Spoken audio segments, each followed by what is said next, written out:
제22장 엠모나이아에서의 엘마의 선교 사업. 엘마는 니파이인들이 사악해져 가는 것에 대해 걱정했습니다. 그래서 그는 복음을 전도하는 일에 모든 시간을 바치기로 했습니다.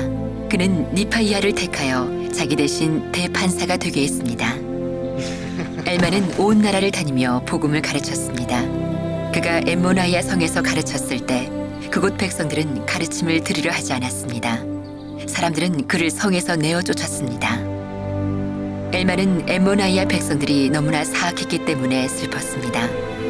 그는 다른 도시로 가기 위해 길을 떠났습니다. 천사가 나타나 엘마를 위로했습니다.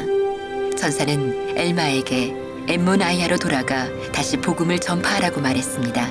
그는 급히 되돌아갔습니다. 엘마는 배가 고팠습니다. 그는 성으로 들어가 어떤 사람에게 먹을 것을 달라고 부탁했습니다.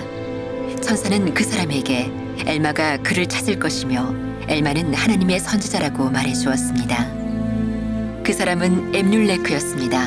그는 엘마를 자기의 집으로 데려가서 먹을 것을 주었습니다. 엘마는 여러 날 동안 엠률레크와 그의 가족들과 함께 지냈습니다. 엘마는 엠률레크의 가족을 만나게 해주신 것에 대해 하나님께 감사를 드리고 그들을 축복해 주었습니다. 엘마는 자신이 엠모나이아 백성들을 가르치라는 부름을 받았음을 엠률레크에게 이야기했습니다. 엠률레크는 엘마와 함께 나가서 백성들을 가르쳤습니다. 성신이 그들을 도왔습니다. 엘마는 백성들에게 회개하라고 말했으며 그렇지 않으면 하나님께서 그들을 멸하실 것이라고 했습니다. 그는 예수 그리스도께서 오셔서 그분을 믿고 회개하는 사람들을 구원하실 것이라고 말했습니다. 엠모나이아 백성들은 화를 냈습니다. 그들은 엘마를 감옥에 가두려 하였으나 주님께서 그를 보호하셨습니다. 그래서 엠률레크도 가르치기 시작했습니다. 백성들 대부분은 엠률레크를 알고 있었습니다. 그는 엘마처럼 나그네가 아니었습니다. 그는 자신이 본 천사에 대해 백성들에게 이야기했습니다. 엠률레크는 엘마가 하나님의 선지자이며 그가 말한 것은 참되다고 말했습니다. 백성들은 엠률레크의 간증을 듣고 놀랐습니다. 일부 백성들은 화를 냈으며 그 중에서 특히 지에스룸이라고 하는 사악한 사람은 심하게 화를 냈습니다. 그들은 엠률레크에게 어려운 질문을 하여 골탕을 먹이려 했지만 엠률레크는 그들의 계획을 알고 있다고 그들에게 말했습니다. 지에스룸은 선한 것을 모두 멸하려 했습니다.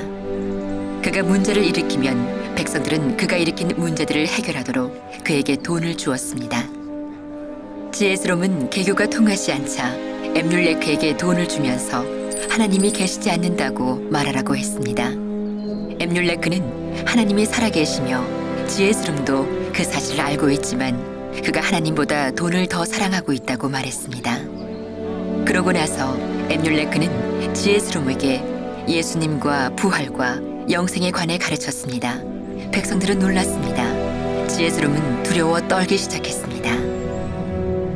지에스롬은 엘마와 엠률레크가 자기의 생각을 알고 있는 것으로 보아 두 사람이 하나님의 권능을 갖고 있음을 깨달았습니다.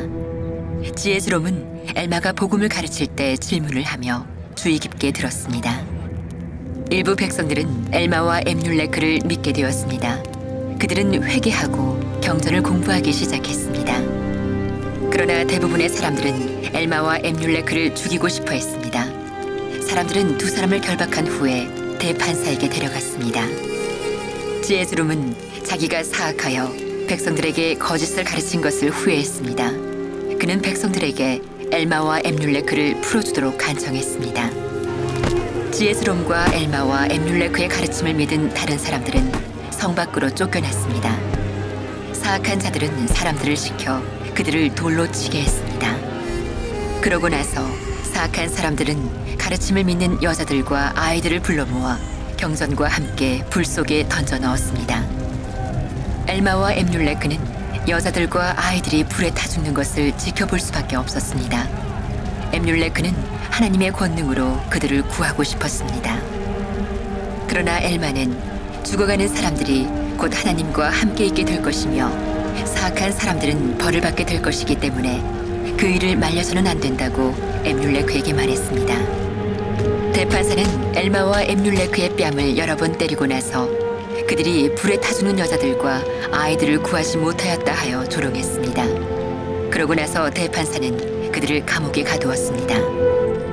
다른 사악한 자들은 감옥으로 몰려와 엘마와 엠률레크에게 먹을 것을 주지 않고 얼굴에 침을 뱉는 등 여러 가지 방법으로 그들을 학대했습니다. 대판사는 엘마와 엠률레크가 하나님의 권능을 사용하여 그들 스스로를 구출한다면 그들의 말을 믿겠다고 말했습니다. 그러고 나서 그는 또 그들의 뺨을 때렸습니다. 엘마와 엠률레크는 일어섰습니다. 엘마는 그리스도를 믿는 신앙대로 그들에게 힘을 내려달라고 기도하며 간구했습니다. 하나님의 권능이 엘마와 엠률레크에게 임했습니다. 그들은 그들을 묶었던 밧줄을 끊었습니다.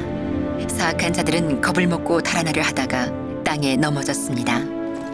땅이 흔들리고 감옥의 벽이 사악한 자들을 덮쳤습니다. 그러나 주님께서 엘마와 엠률레크를 보호하셨기 때문에 그들은 다치지 않았습니다. 엠모나이아 백성들은 무슨 일이 일어났는지 보려고 몰려왔습니다. 사람들은 엘마와 엠률레크가 감옥에서 걸어 나오는 것을 보고 달아났습니다. 주님은 엘마와 엠률레크에게 사이돔 땅으로 가라고 명하셨습니다. 그곳에서 그들은 의로운 사람들을 만났습니다. 지에스룸도 심한 병에 걸린 채 그곳에 있었습니다. 지에스룸은 엘마와 엠률레크를 보고 기뻐했습니다. 지에스룸은 그가 저지른 일 때문에 엘마와 엠률레크가 죽임을 당했다고 걱정했습니다. 그는 그들에게 자기를 고쳐달라고 간청했습니다. 지에스롬은 그리스도를 믿고 자신이 지은 죄를 회개했습니다. 엘마가 그를 위해 기도를 드리자 그의 병은 즉시 나았습니다. 지에스롬은 침례를 받고 복음을 전파하기 시작했습니다. 다른 사람들도 많이 침례를 받았습니다. 엘마가 예언한 대로 엠몬 아야에 살던 사악한 백성들은 모두 레이메닌 군대에게 죽임을 당했습니다.